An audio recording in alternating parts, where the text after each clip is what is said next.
Hey everybody, welcome to this latest session on how Christians respond in times of crisis. I've really been looking forward to this session today because we are going to gather together with some mental health professionals, some people from our counseling center and different departments that are really thinking about how do we as people of faith navigate through this time that we're living in right now with a lot of uncertainty and isolation and fear. And our sense is that we serve a God who really values and longs for us to have lives of wholeness and wellness and shalom and peace. But those things are difficult sometimes in these kinds of seasons in life. And so I've really been looking forward, you guys, to just having this conversation with you. We've had some conversations outside of this as well.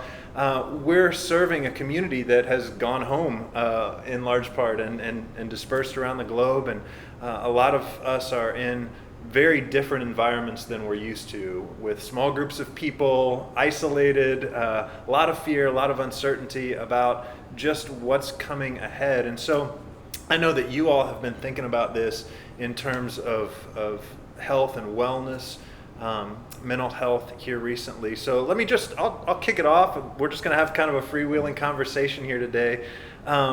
Let's start with some of your thoughts on how we navigate through times of uncertainty, and some of us have some fear going on and anxiety, and what are some things that you think on and maybe can recommend for those of us who are dealing with those kinds of things? Who wants to go first? So I'm Dr. Grieme-Bradley. I teach full-time in undergrad psychology, and I'm also a licensed marriage and family therapist. Great. I'm Dr. Sara Hopkins. I'm Director of Counseling here at Trevecca, and I'm also a licensed marriage and family therapist. And I'm Dr. John Kennedy, and I'm a licensed marriage and family therapist, licensed professional counselor, And a CPA. and just say elemental P. That'll cover everything, and we'll be done with it. And I was not named after the president, so we're all clear now. So I'm good. So, Sarah, do you want to kick us off here? Like, just as we're dealing with all this fear and anxiety and uncertainty, what kinds of things do you find yourself wanting to say to people regularly in this environment?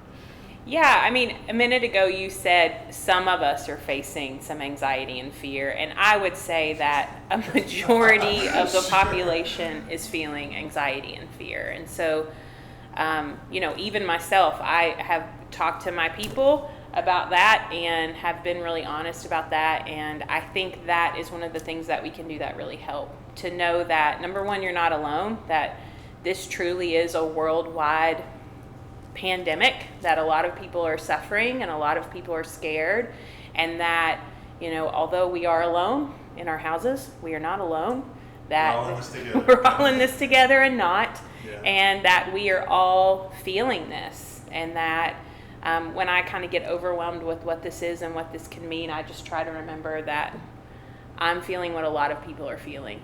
And that really does seem to help.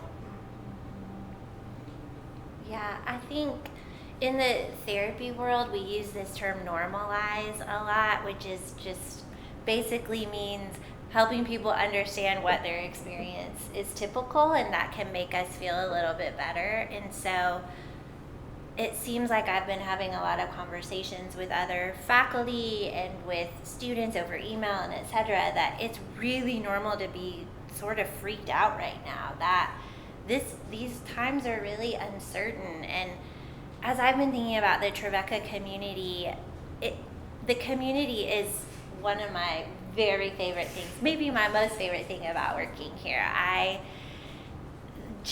The people here, faculty, staff, students, it's so rich to experience life together and the stress of things together, and we are really used to connecting on a daily basis. I've been thinking about how even if it's connecting with my students over a new pair of shoes or a haircut or whatever, that is community. So I've been trying to think through ways that we could consider maintaining that sense of community. Have you had brainstorms of what that looks like? I mean, I did notice yesterday I was on video conference calls almost all day with other faculty members, and I felt like myself again. I was using parts of my brain that weren't dealing with anxiety and the news, and it was so good to see faces. And so I think I'm going to be doing some virtual office hours so that students can contact me. And so I'm thinking, could students, I mean, I think that y'all are way more hip and cool than I am, but that students are already doing a lot of FaceTiming and whatever, but seeing each other's faces is really powerful. Yeah. My kids have been doing group FaceTimes with some of their friends in their classes, and it's so fun to hear their laughter from the different rooms where they're doing that. My son came out the other day and said, Dad, I had like 9 of my friends on the same FaceTime, and all their faces are all over the screen, and he's yelping and laughing in the background. So yeah, just seeing other people's faces, huge. Yeah, some of the things I think of about community, one of the things that makes community possible is sometimes we need a little time to recharge. And so another term we use in counseling is that reframe. We look at it from a different angle. We just pick another seat to see our situation from. It doesn't have to be the right, it just has to be another seat. And one way to look at what's going on is an opportunity for us to kind of recharge ourselves, kind of reprioritize what's important for me today, what's really necessary to get done. Picking up the dry cleaning is not so important right now. And maybe homework's not so important right now for kids in K through 12 schools, but being able to stop and go, you know what, let me look at this differently and use it as an opportunity for me to refresh myself, and then I can connect better with my people I'm missing as well. Yeah, I saw a quote from somebody, I'm just going to paraphrase it, online the other day about, it was this like poetic kind of thing, and all the people went home and they read books and they talked with their family, and all of those things that were like, oh, when I get less busy, I'll get around to these things. And I know that a lot of us have extra loads right now in the process of transition, but there are those opportunities that we can take advantage of in a lot of these situations. It also leads, the flip side of that coin is, it's an opportunity to spend time with your small group of people, but there's a challenge connected with that too, right? We're isolated in a lot of situations with the same 3 or 4 or 5 people.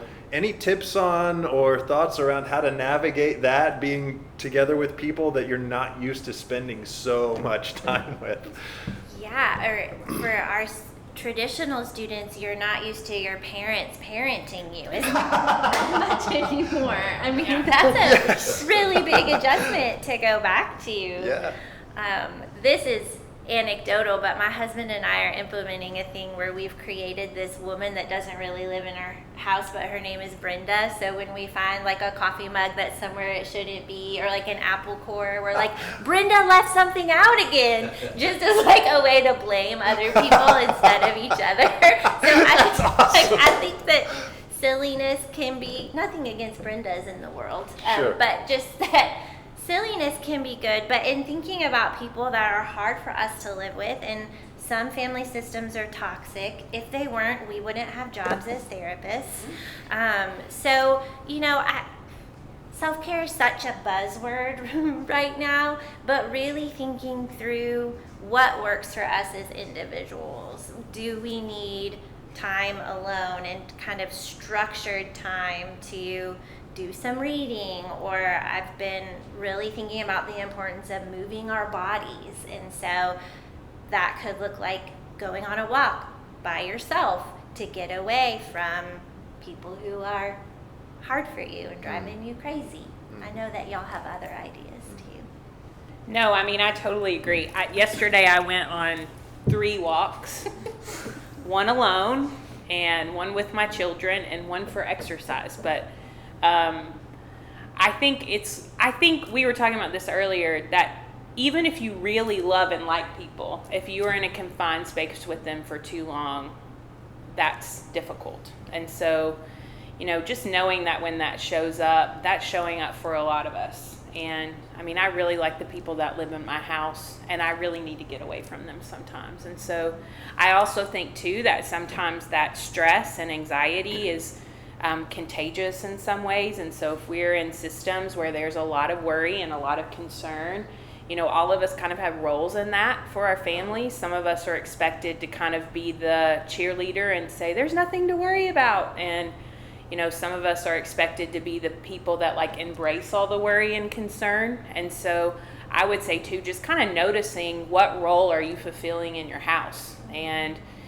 how is your response to the worry and the stress and the newness of everybody having to be stuck in their homes all the time, really benefiting your system, but possibly hurting you? And so, if you can figure that out and have awareness of that, I think that can be really important. And I think just really finding spaces in your house where you can be alone and that are safe and just for you. I mean, I told my kids yesterday that they couldn't sit in this one chair on our porch, and not because it's something special, but just because I need to be there by myself sometimes without them there. And so, I think finding places that when it gets overwhelming, we can kind of pull into ourselves and notice like what's happening in me and what do I really need right now. Mm-hmm. I think we don't ask ourselves that enough, Well, and we're individuals in community. I know in our work we do a lot with our fight or flight or freeze system. So when that part of our brain is activated, I mean, we lose control of our heart rate, it goes up, or we breathe faster, we start sweating, some people pass out, all sorts of things happen. And the way we deal with that is we teach people to get grounded with their own body. Just notice what it feels like for me to sit in a chair. Yeah. Just notice what it's like to sit on the porch and listen from you birds I can hear today. That being able to calm myself down first, which I know Jesus had a lot of things he did to connect with the Father, but part of being away from his work was to get grounded. Yeah. And to just let me be in my skin. And that once we do that, we know it's okay to be in here. I'm all right. That these things do happen, and it's not 1917 like the Spanish flu. We have so many resources that we can just stop and just be thankful for. Yeah. Be thankful that we have what we have, and kind of collect our thoughts on our little breath, and then be able to. And we can go out and go back and live with the kids, and secondly, just managing expectations. For me, that's my hardest one. I have probably made a bigger change in my life just managing my expectations around young children or my parents, for example. Just be able to say, you know what, it just is what it is today, and they're just little people, or they're just older people, or I'm just a tired person. Yeah. And I'm gonna manage expectations. I'm not expecting anything miraculous here. Yeah. If I expect this to be this way, I get on the floor and play with the kids. Have a great time doing it. That's so good, John. I think a lot of times our stress or our frustration or anger comes from that expecting something to be one way and the reality is a different way. And it's okay, and we need to be realistic about the circumstances are different right now. We can't possibly expect the same things from a month ago to be happening, or the level of production, or the same kind of rhythms of our relationships. Everything's different, and it's okay to just take a moment, reassess expectations, and say it's fine for us not to have life look exactly like it did a month ago, and for us just to be in a different season right now. Well, just in thinking about that too, humans love structure, and we really need structure. Even those of us who are more spontaneous, like Dr. Hopkins, or more rigid, like me, with the structure, everybody needs it, and everybody thrives in it. And so we're transitioning from a highly structured environment of class time, and when the CAF is open, and when we have to get to work, and when we need to strategically see that cute person that we want to see, to now we have all this time. Yeah. And so I think even for each one of us to think strategically about what a structure could look like for us, not like, oh, it's 9 o'clock and I have to do this, but is it really honoring myself and honoring my time to sleep until 11 every day? That might be too much sleep. And so thinking about a little mini structure, I think, could be really helpful. Yeah, and that's really good. you'd mentioned the space, the chair, Sarah, but like we can do the similar things with our schedule as well. Yeah. Well, I think that's another way that you can kind of care for yourself when you're at home with people that, at times can be really difficult, is really setting some boundaries around your time. And, to say like, between these hours is when I do school and I'm going to need privacy. I'm going to need to be away while I'm doing this. And, I think it's fine to maybe add a couple minutes or hours on the front and back of that so that you can FaceTime your friends or, read a book or do whatever you need. And so, I think really taking care of ourselves in this time really, I think it's just very paramount to find whatever that structure looks like for you. And like you said, I'm not super structured. I'm not a structured person, but one of the things that I'm noticing is that it's important for me to kind of keep a schedule, getting up when I normally do, and not exactly when I normally do, but like within 30 minutes, and, eating breakfast at the same time. And man, one thing I've been able to add that you're talking about finding ways to kind of find gratitude in this is I've been very intentional about my prayer practices in the morning and being able to spend time alone and meditate and, just kind of center myself. That it's hard to do when I'm getting 3 little people up and ready for school, but that I'm kind of sticking to the same structure around when is work and when is not work, and, when is connection and when do I need to be alone. And I do think that's so important during this time. And, one thing I will say, I keep seeing all of these things on the internet about like, these are times that I can like write a book, or I can finally do that project that I've always wanted to do. And I think that we need to be really aware that we are kind of brainwashed with productivity. And that, similar to what you said, like we need so much grace in this time, that there are times I notice that, my fear is so high that I am not being super productive. And the answer to that is not to try harder and be more productive. The answer is to move in with myself and ask myself, like, how do I care for me? What do I need? So kind of watching that lie, I think, is going to be really important.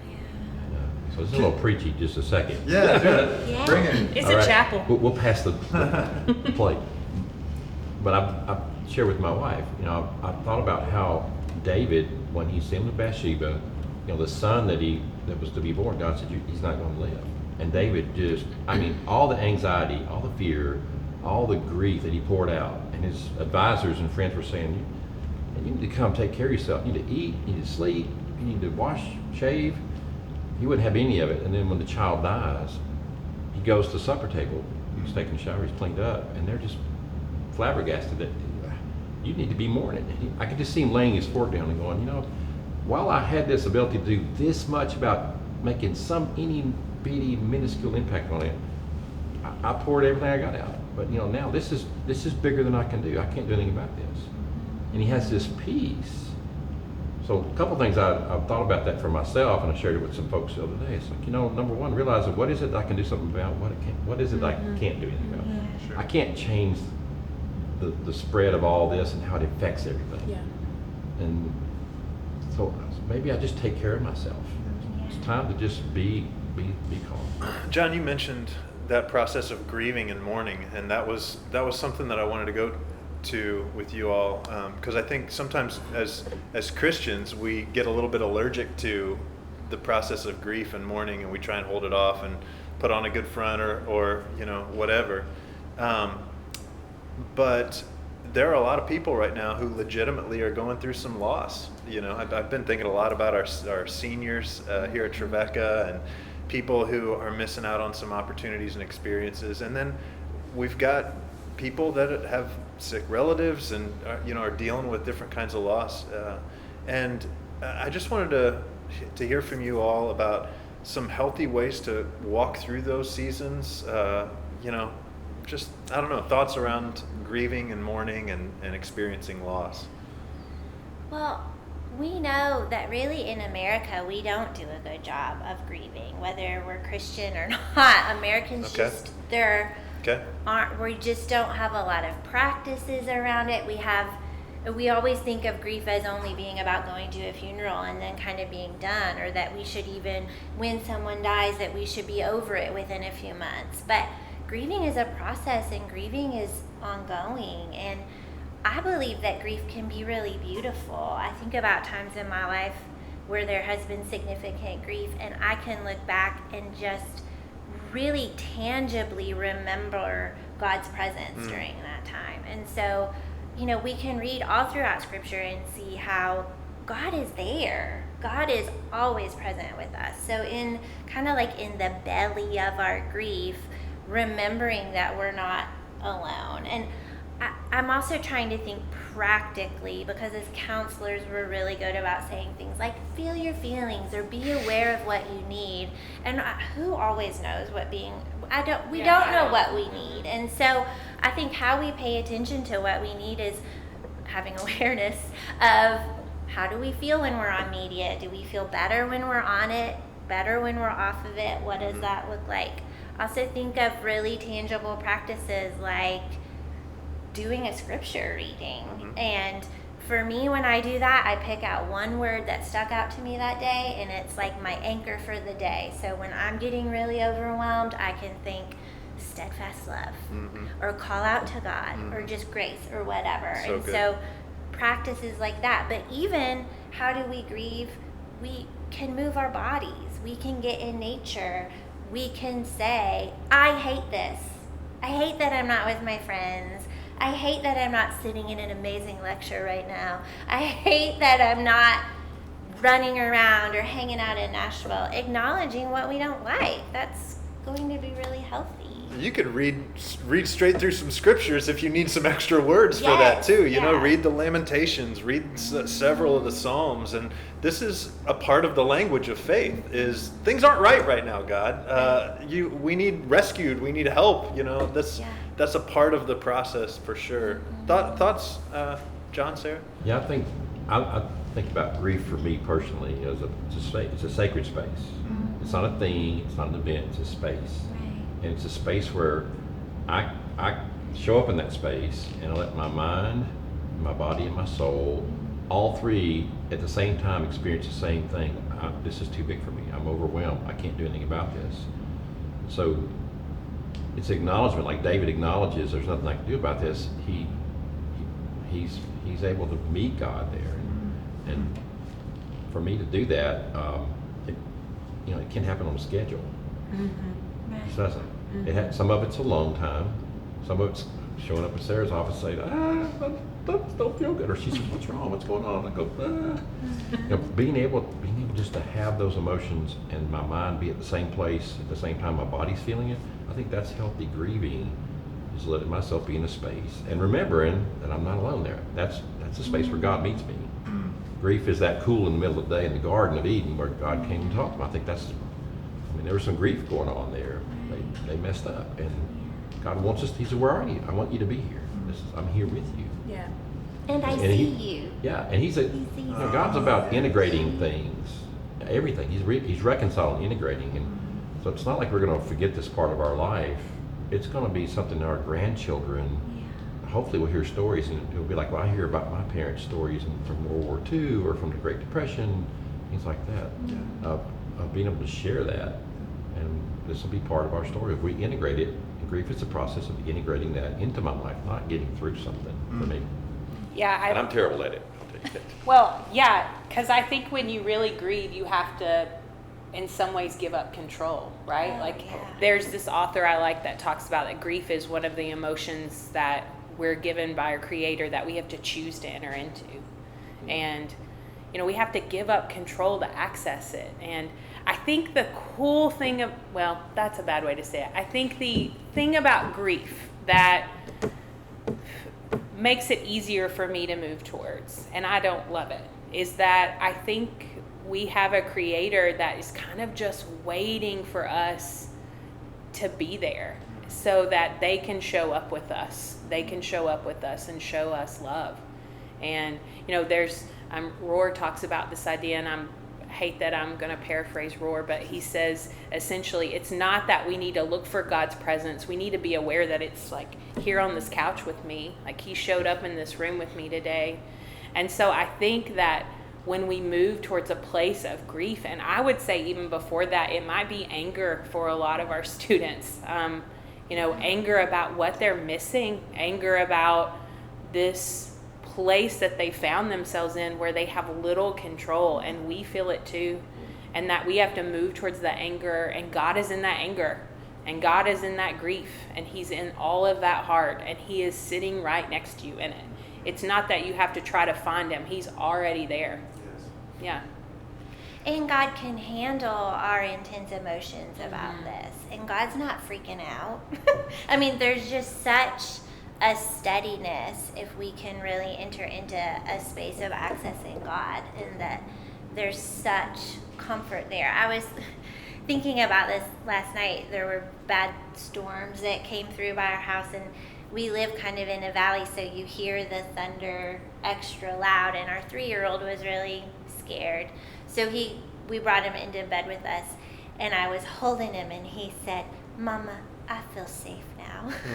It was like 4 a.m, and I thought, oh yeah, we really do feel safe when we draw near to God. And sometimes God doesn't feel as tangible as another human. And I know sometimes we feel weird saying that, but I think that's a reality. Sure. And so in our social distancing, maybe we can still give hugs.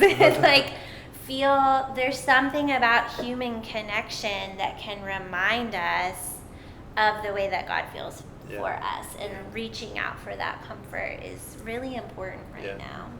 Yeah, I think recognizing the need in our own households for that, even as we're quarantining or social distancing, like recognizing that need for human nearness is intensified in the home. And so any chance you get to hug a child, or in your own home to give a back rub or something like that, reach out for touch, that's can be really valuable for sure. And some of you guys are living in homes there's not a lot of touch, and there's so get a dog or a cat. Just pick one up. I mean, so I think too, just knowing that your body needs that touch. And so if that means like you're hugging yourself and feeling the warmth of your hands on your arms, or you find a weighted blanket, or if you don't have a weighted blanket, you find a gajillion blankets that are heavy, or you figure out ways that like you can sorry, I'm going to touch my face. I've been doing it already. But like, you touch your face and feel what it feels like for someone just to touch you, or just finding ways you can offer yourself that, I think is so important. And a reminder in these moments, as you're even doing that, it won't be like this forever. This is a season. We'll get to the other side of this and have plenty of hugs to give out, if that's your thing. If that's your thing, yes. Well, I feel like I could keep chatting with you guys all day long about this. We have nowhere else to go. Yeah, exactly, right. And probably the people who are watching don't either, but maybe they've got another video they want to get to. But I do want to give each of you a chance to just kind of, if you had one thing that you wanted to say, and then Sarah, especially, I wanted to give you a chance to talk to the people in our Trevecca community who are used to having the counseling center available. How do we resource that? How do we get in touch with y'all? Those kinds of things. But can we just kind of one at a time? John, do you want to start us off? Just kind of, if you had one more thing to say, what's on your heart? So at the moment, I would encourage everyone to take time. Just take time, take a breath. Remember, this connects us to everybody else in humanity. I was thinking about Viktor Frankl's work just today. Man's search for meaning and being locked up in a concentration camp, and how they kept themselves busy in a small cell. One of the men there, the soldiers, played golf every day in his mind. Played 36 holes of golf. And every time he addressed the ball in his imagination, he fully filled out that vision. And it's like they thrived. They didn't just survive; they thrived. And that's the God we serve. I mean, the Old Testament is just full of, tell your kids this when they're getting up. Tell them all these stories. Remember this, all these bad things. They're there to connect you to everybody else. It's like that Hebrews 11. I'm preaching again. But this is what my mind's been thinking of the last few days. I've not been able to help people. The tornado that came through our area, I couldn't get out. And that's my coping mechanism, is helping. And I had to deal with, like, I can't do much at all. I don't even know the news about how it's affected. I just want, God, I want to be useful. And I think I'm supposed to just be quiet, because I never do that. Okay. But that connects me to those people in Cookeville, or the people in other countries, or people in other times throughout history that suffering is the universal language. But love is the universal language that meets suffering. And so you don't see one without the other somewhere. Just kind of take a little time here for whatever weeks or months we have.